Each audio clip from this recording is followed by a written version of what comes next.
Alright, everyone.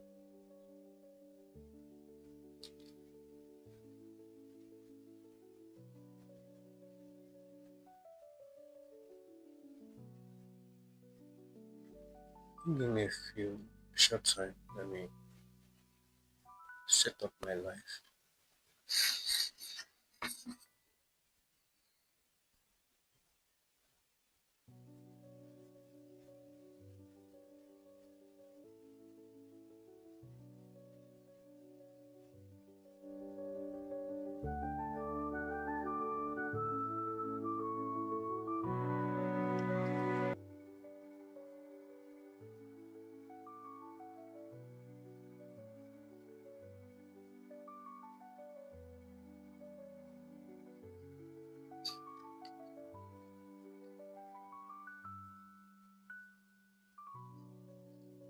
Alright, everyone.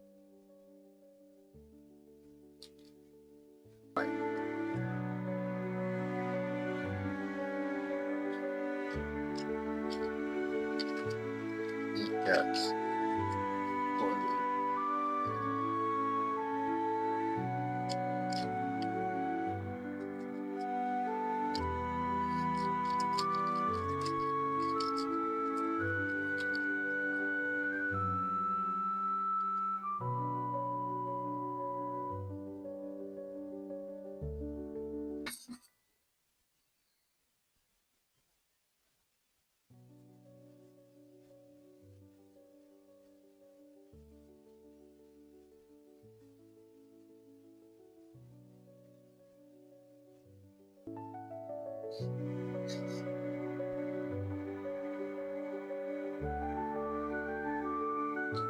So I've learned a lot from the last life. I'm going to do a try set up.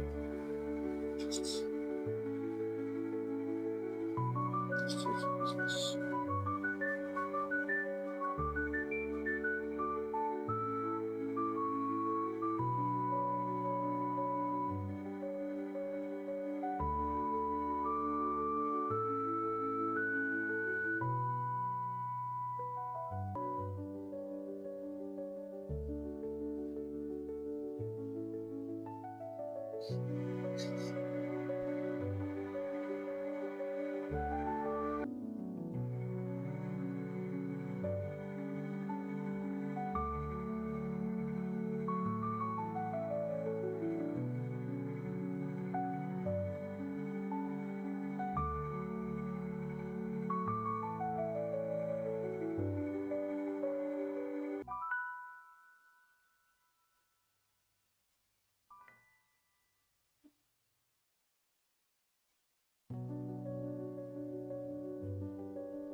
Oh, finally, we're live.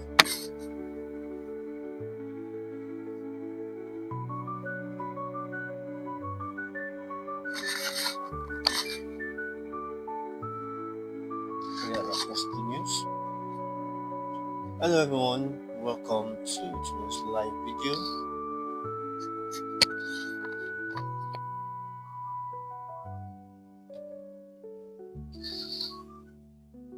There are so many interesting things I'll talk about, and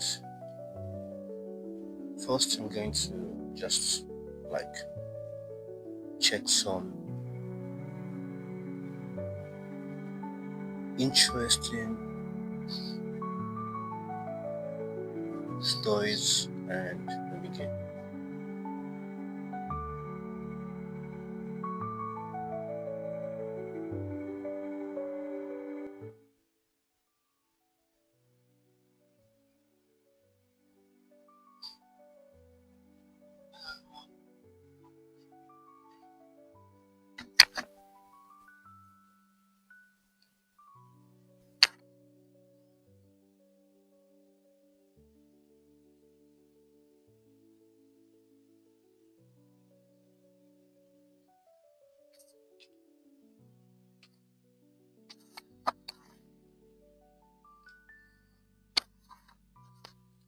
How was your weekend?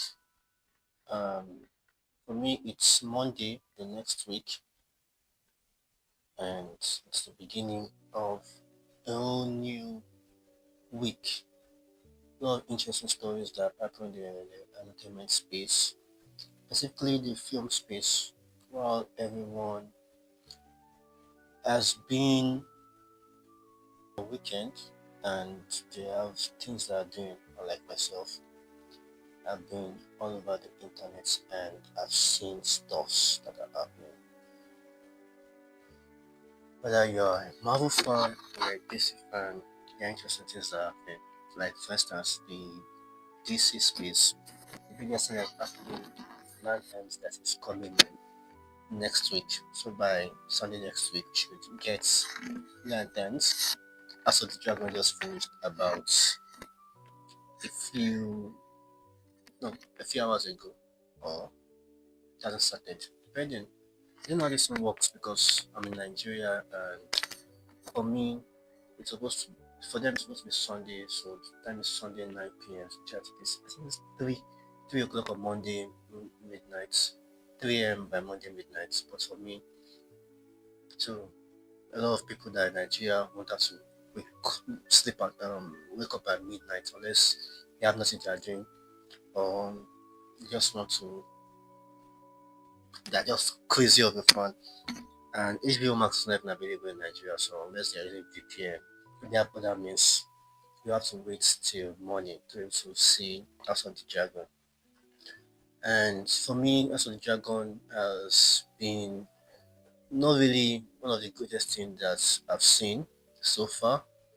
It's just that there are a lot of uh, errors. Not really errors. Like, the story is great to some degree, but it's great till it's not great. So that's what House of the Dragon is for me. But I do love this story. I love what's happening. Um, I love. Uh, I've not read the book, so it's kind of, it makes it interesting. So for me, unless I read the chapter online, I'm like, okay, this is the difference between the book and the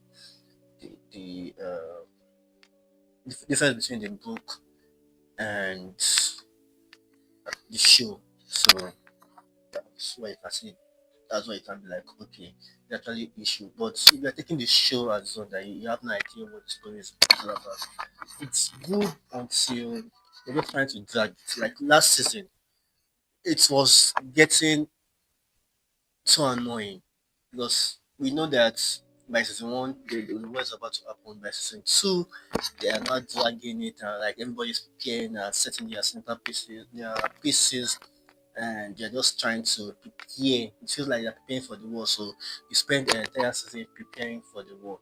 Now, this time around, there are a few battles here and there, few stories here and there, but uh, unless you are someone who just love the show and you love it really just without having to think about, okay, maybe there are some issue here and there, you won't really feel it. But for me, I love it. I love the intensity, but after a while, when I just go online or even while I try to reflect what I just watch, I won't really see anything that, oh, this is one of the greatest thing ever. It's not like that for me, but it's a very interesting story. There are a few stories, especially given the fact that I'm not the type of person. I'm not like before where I would be following all the shows and be enjoying every single thing. I have a lot of things that are on my mind that I want to be focusing on, so I won't have time to focus on every single thing. So if if there's something that can interest me till now, then I think it has done a great job. And as for the Dragon, to some degree, has done a very fantastic job to at least give me the interest that, oh, there's actually something. Yeah. But there are like a lot of shows like recently Star Wars Strange New Worlds. I just gave up on that show. Season 3, I haven't started season 3. The fans of the show are just trying to see if they can enjoy what's left of the show. But personally, I I can't just stay there and be watching that show anymore. It's really annoying. And there are other movies for me now. Recently, what I've been trying to do throughout this year is go back to movies that either I haven't watched, or movies that I loved once upon a time, or shows that I loved once upon a time, and try to rewatch it. The new ones, unless in that fanboy space, I rarely watch new films, and it's something that would be like, oh, you're being blasphemous, calling yourself a film reporter, and you're not watching new movies. I would say, I would confess and say that I'm not really a cinephile. When I want to watch movies, I just watch whatever movies that probably the people are talking about, or it's just interests me. Because I'm pretty sure there are movies that I've watched that you haven't watched. But aside from that, there are movies uh, that I don't just watch. I don't watch every single movie. Even to this very moment, I haven't watched this Robert Pattinson movie where I've forgotten the name of the number 12 or something. It's basically the clone movie where there are multiple clones of Robert Pattinson's character. So I haven't watched that since, and I haven't watched Project Hail Mary, even though it has released in digital. I haven't watched Sinners. So, and it's not that I can't watch any of those movies. It's just that I haven't gotten the time to watch those movies. But there are some movies and shows and mediums of things that I do love to keep up with, and that's great. So that's for movies. Let's get into this news. Trying to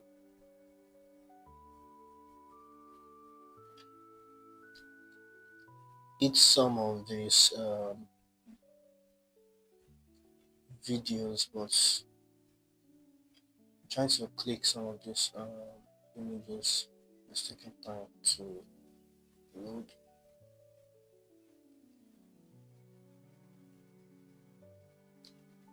So please do not. I think this is one of the biggest issue I've been having: the connection quality, the internet quality. Aside from that, every other thing is okay. But when it comes to connection quality, it's the big issue I've been facing.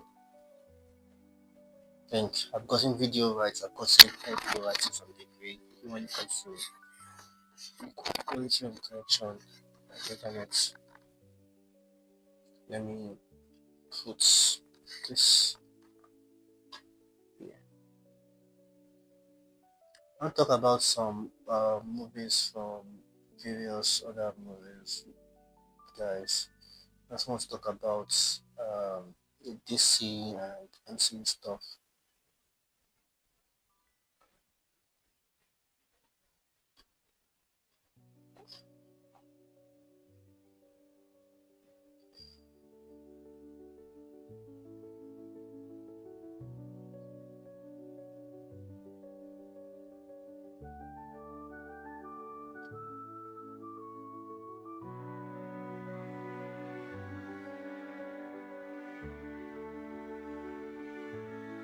Okay.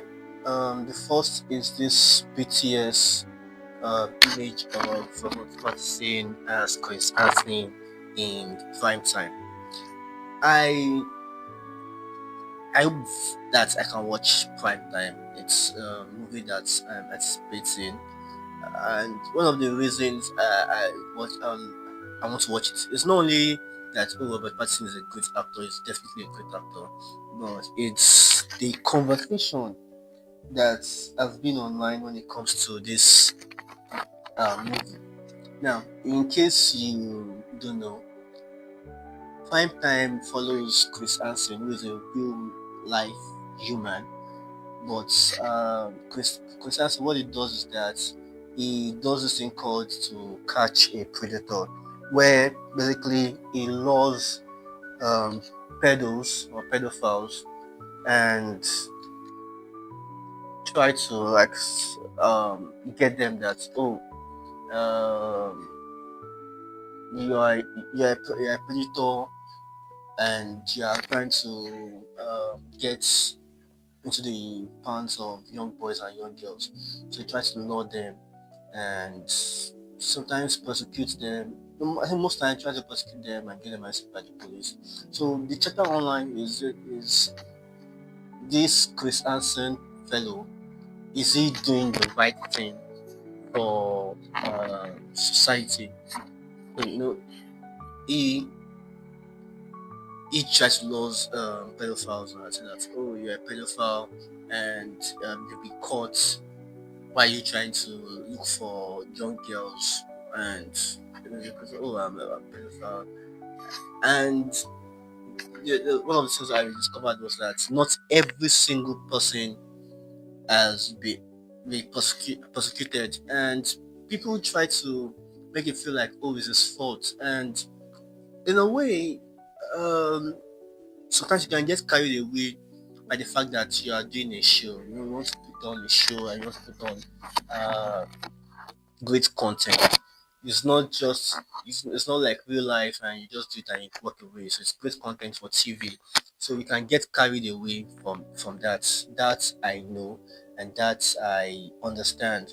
But um if the justice system know that, oh, this person is a pedophile, I don't see why that person should be able to get away. So I won't say it's Chris Hansen's fault the justice system is fucked up. Like one of the other stories that, oh, there was someone that killed himself, a pedophile who killed himself, and people are trying to make it feel like there's someone like actually I commented on doing that this pedophile killed himself, and the scientific comment was that he slept with her. I'm like, people all these years I've been saying um keep pedophiles. And when there's actually someone that had the guts to kill, not really kill, but he caught a pedophile, and that one was too weak and killed himself. It's not really the fault of the guy whose entire mission statement is to kill a pedophile. So that one just became stupid and ended up killing himself. So that's not Chris Hansen's fault. So I can't blame him for things like that. So that is that for that person, and I don't understand why people would want to hate on him for that. So that kind of thing is one of the reasons why I want to watch this prime time from Robert Pattinson, and I do love his accent, I love his charisma, and he's really an actor that is on a great generational run that you just can't. Like, when you see Robert Pattinson in the movie, you know that he's giving his own all. Like he's not doing it just for just for the money and leave. So he commits to the character, and that's something interesting about Robert Pattinson. So I would look forward to watching Prime Time, and hopefully I can watch this movie in cinema. So let's move right to another story.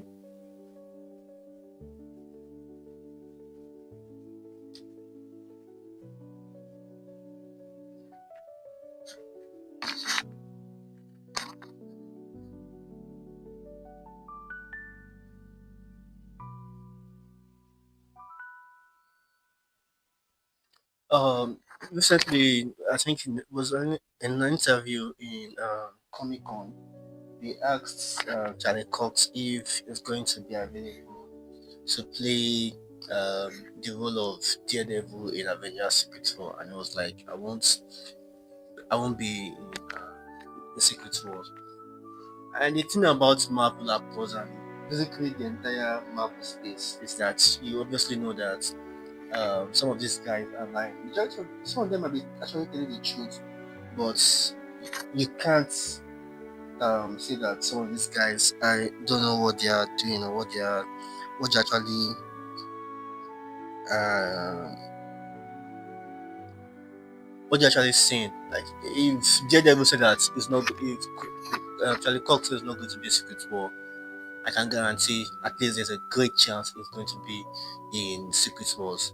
That's because obviously Marvel wants to use majority of their characters and their actors in whatever project they can use them, but at the same time, um, you just can't trust them. Like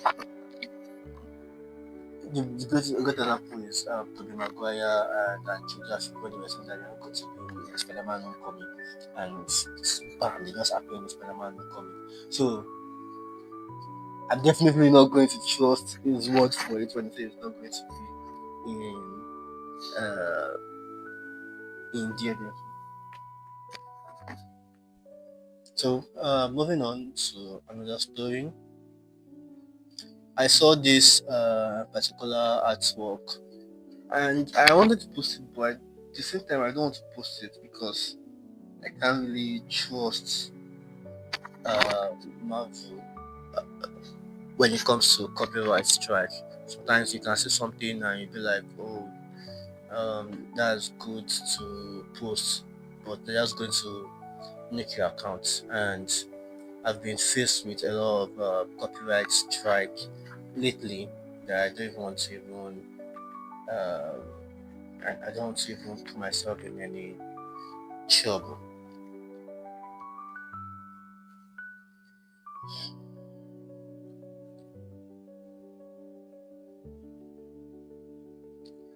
This follows the octopus, and this is I think uh, Andrew Garfield's Spider-Man. I think it's Andrew Garfield Spider-Man. I think it's it's recently from a not a recent but a cancelled Sinister Six film, which is going to feature I think Andrew Garfield. So it's focus on this Doctor Octopus, and this is Andrew Garfield and Spider-Man, and basically they are committing whatever crimes they are committing. There's no much details we got from the project, but so that'll be something that will be interesting to see. I think I think this is not Andrew Garfield. I think this is what was this? Tom Holland Spider-Man. I think it's Tom Holland Spider-Man, but they've done a lot of villain movies that haven't really paid off. So I think the best decision they've made so far was saying that they're going to cancel the villain stories and at least just reboot them later in the future. I think that's better than whatever I said that they were planning to do that time. So let me move to some DC news. I think recently, in case you don't know, Man of Tomorrow has resumed filming, and recently there was this post by UZA who basically captured some photos of the Man of Tomorrow set, and that's where we got this van from. Is basically everywhere on social media, including Twitter and Facebook. So I love the fact that this van in the is in the movie. So it brings up question as to where exactly are we looking at and what theories uh, can we form from this. Personally, I say that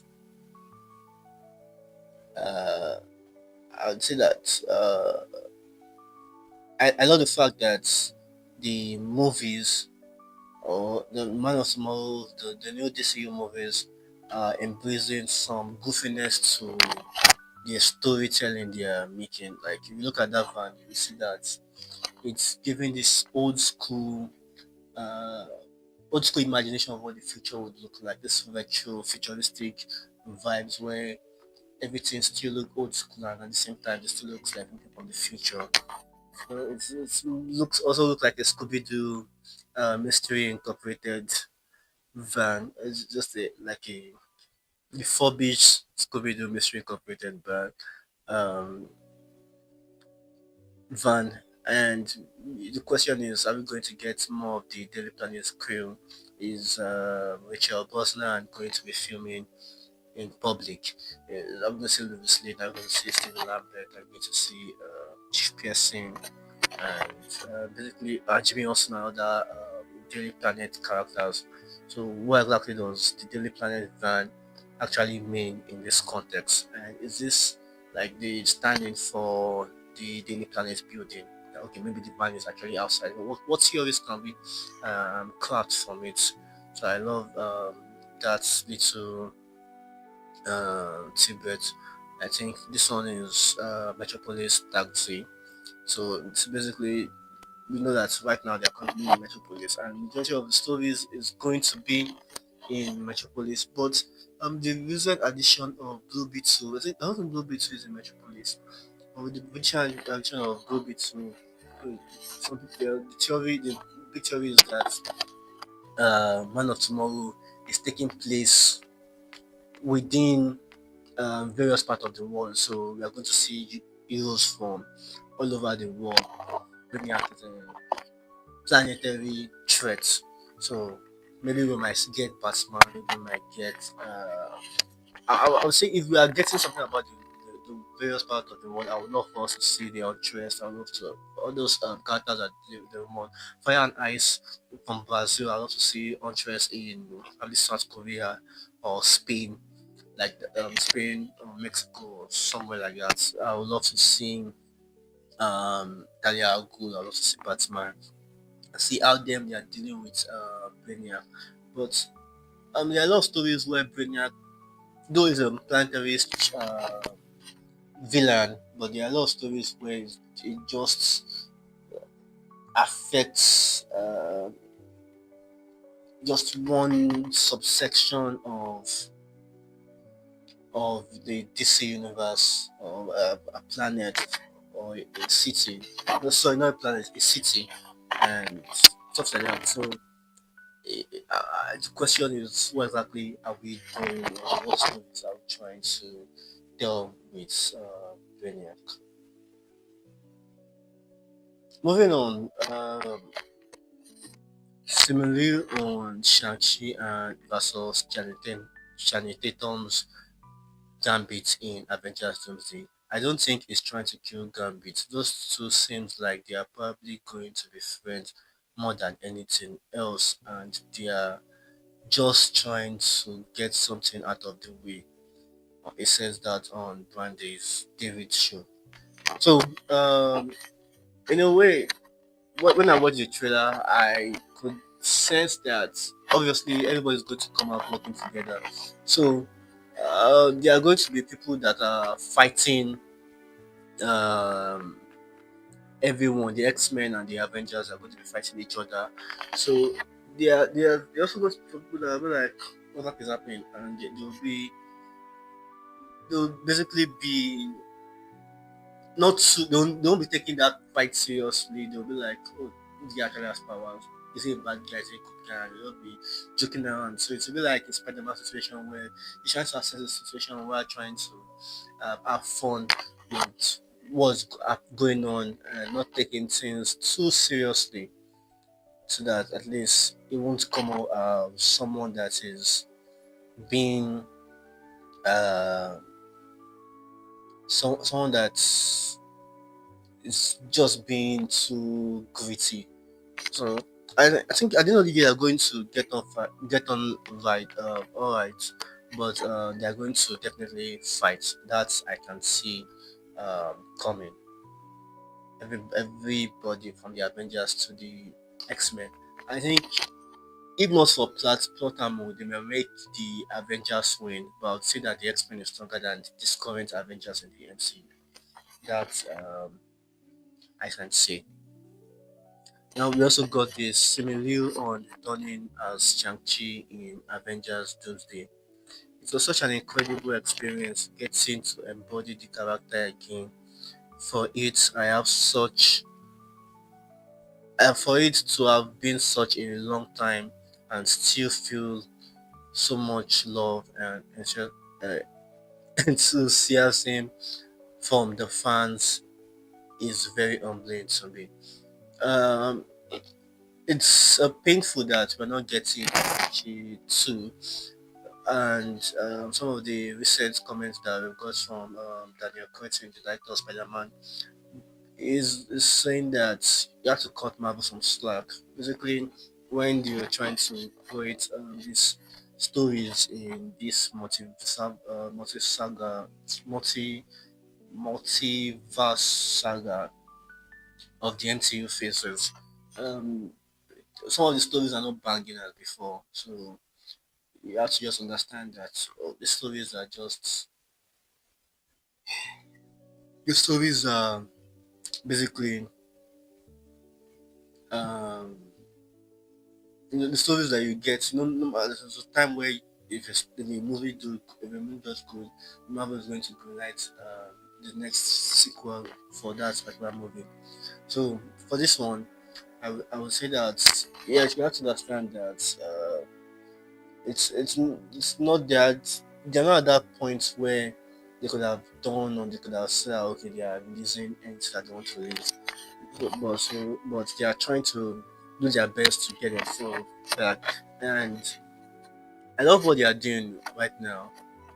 Not love, but the thing that I love about what they're doing right now is that they are basically saying let's create or let's make one-off stories, or not really one-off, but there's this time where DC will be releasing movies about different characters and just trying to instead of making it be like, oh, it's one big universe. I think that's what Marvel is doing. Instead of making story building, let's just come up with something in our universe and tell that story. That's why we are getting Ghost Rider, we are getting Black Panther 3, still with Avengers Secret Wars in 2028.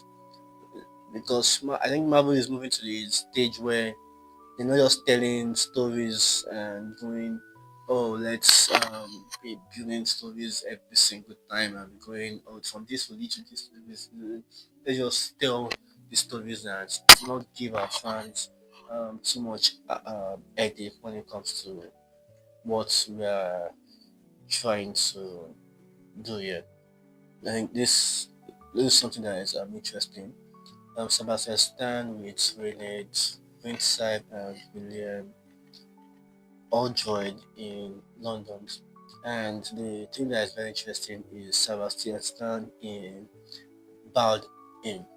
Recently, there have been comments on the character of what character Sebastian Stan is going to play in the Batman Part 2. And the recent rumors is that it's going to play Victor Sars. I believe it's going to be good. I think to me, part of me believes that the character is going to play anyway. I don't feel like is what people. No, it will be a great surface, but though we haven't got confirmation, so I believe that